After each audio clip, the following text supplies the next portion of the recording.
we go. Good morning and welcome to 1 Million Cups. And we are live in Neosho, Missouri. And today we're hosted by Eastside Social on the downtown Neosho Square. But we have Lori Lyerla, who's and her daughter Kennedy Jackson that are here, and they're owners of the Rowe Boutique. And they have some exciting news. They just made a new move, so we'll let them tell you about that. But again, it's a great little shop, and they've got a great story. So it's all yours. All right. Well, we're excited to be here. You know, this follows right along with my passion for just this rebirth of downtown Neosho, and as Charlotte expressed. So her and Brad are the weights that try to hold Brian and I down. We do a lot of, we do a lot of dreaming, and so it's exciting.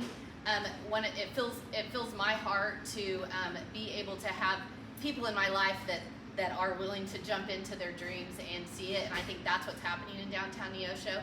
So the other dream that I have loved to help fulfill is Kennedy and I. So a little bit just of who we are. Most of you know I am the CEO of the Neosho Chamber. I've been there for 10 years. But my background is retail in downtown Neosho. My family had Mills. It started out as Mills Hardware in 1957. We moved off the square, so it was located on the corner of the square where Magnolia and Sunshine is now, but that is where my family's business started. In 1987, we moved off the square. We're located in the building down by Big Spring Park. That decision was made, so I worked in it for 20 years full-time with my dad, with my grandparents, with my sister, with my stepbrother, my nephew. Very family-oriented business.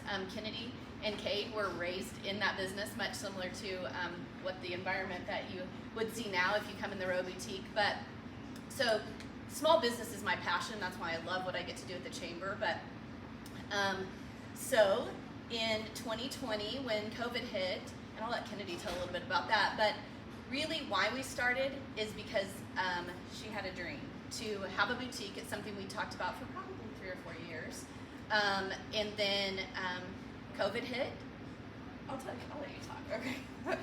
So in 2020, I was pregnant with my daughter, Kason, and COVID hit. And so during that time, I was, well, a little backstory.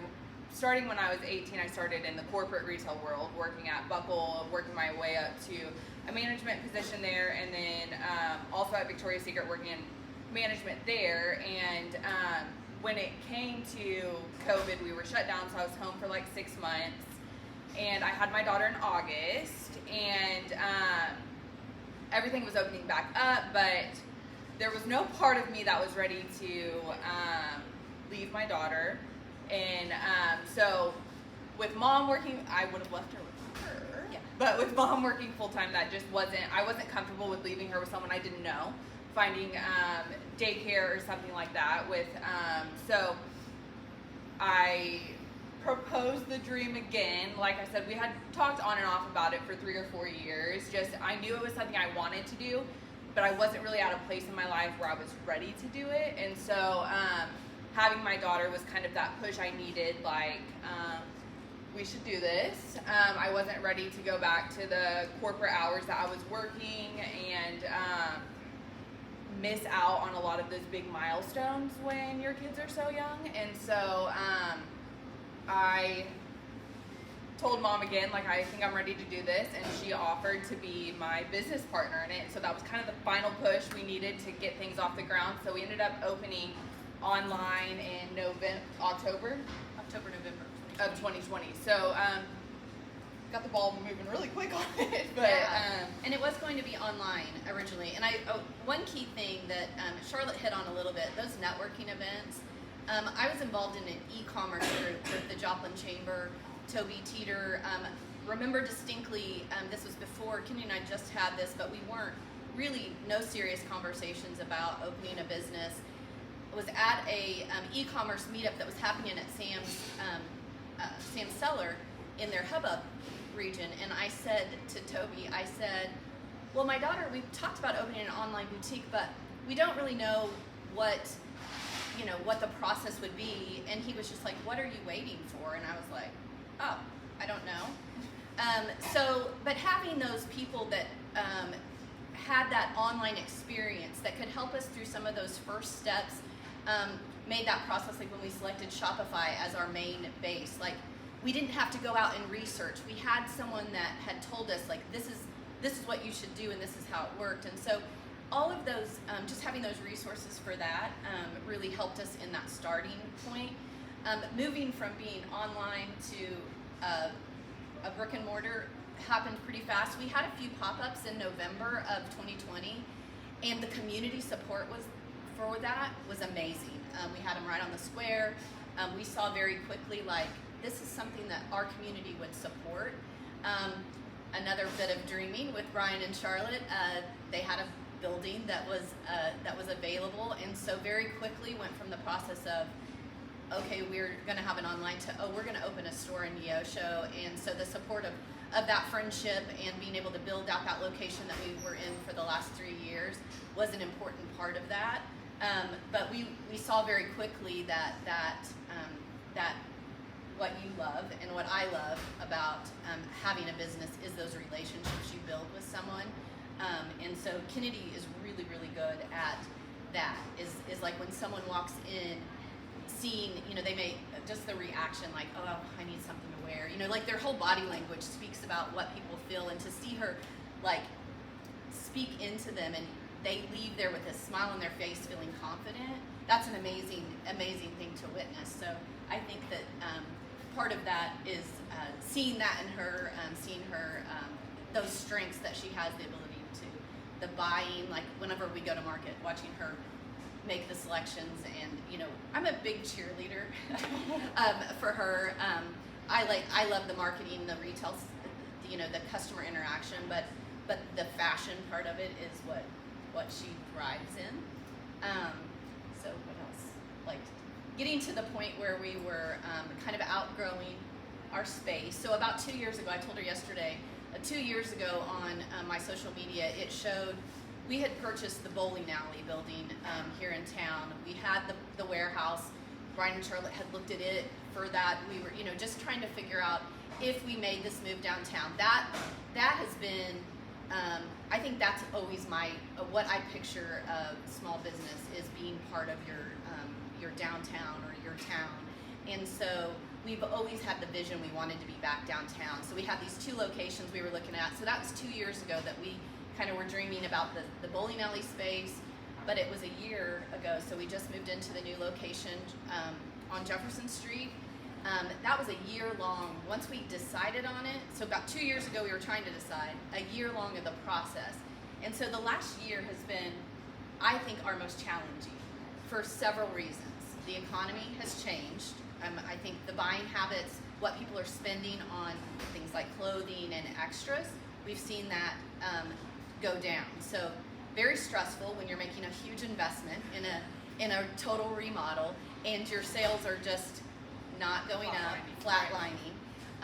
So the challenge of that. The challenge also, a big challenge overall is I'm her business partner, but I have a very demanding, challenging full-time career, and so she's trying to hope for a little bit of the things that she needs to help move the business forward. When we started the remodel, a lot of my time shifted when I was not working for the chamber to helping with Brad with the remodel process. And so really in the last week that we've been open, I feel like I can refocus back to hopefully help her on some challenges. The other challenge is just, we laughed, the reason we started the business was the kids. And sometimes the biggest challenge, and not in a bad way, but if any of you have ever worked full-time with toddlers and babies, so now there's 2.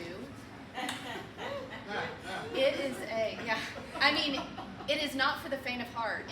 When I heard her say, I wanted to be more selective with my hours, I think that an entrepreneur doesn't realize that your hours go from 9 to 5 to 24 hours. And so adding Cohen, who's precious and he's almost a year old, to the mix of a 3.5-year-old and a 1-year-old in a business that you're trying to do has been 2023. I think that adds to that challenge. It adds to the time she was off home with the baby. We have been fortunate. Cody, Kennedy's husband, came on in The fall of 22, full time. and so that, now they both get to spend time with their kids, but it also adds the financial stress of this business now supports their family, and so there's all these dynamics going on, so we're excited. We're super excited about where we're at this week. Yeah.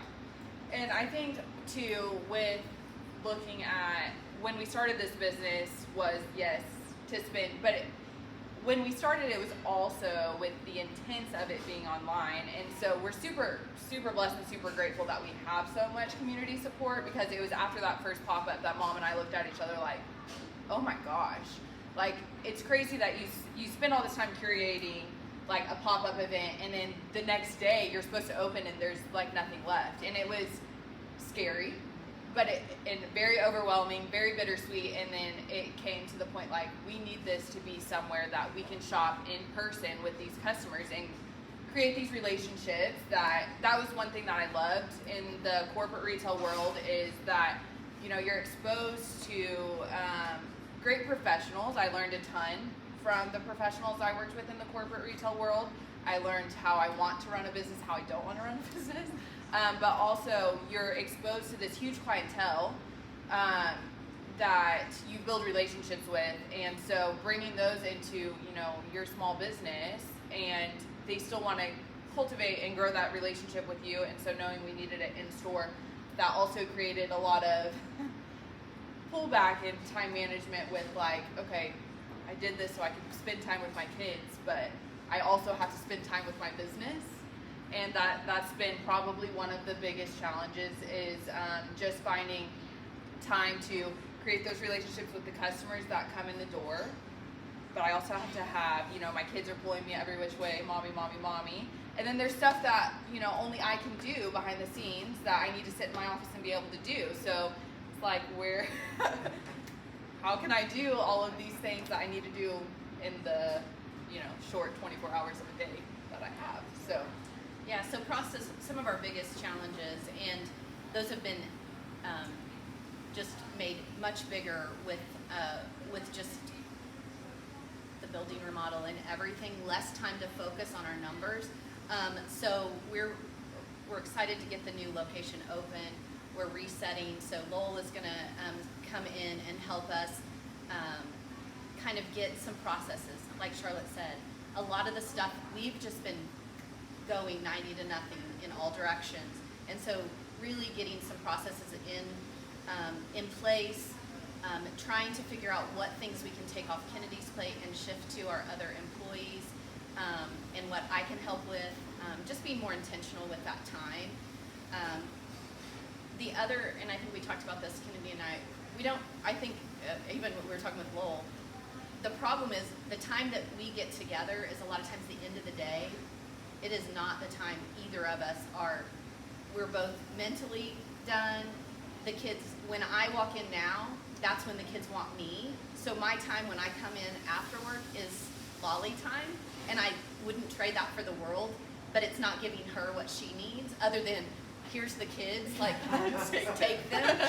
But we need to focus some time that is focused on planning and strategizing the things that we need to do.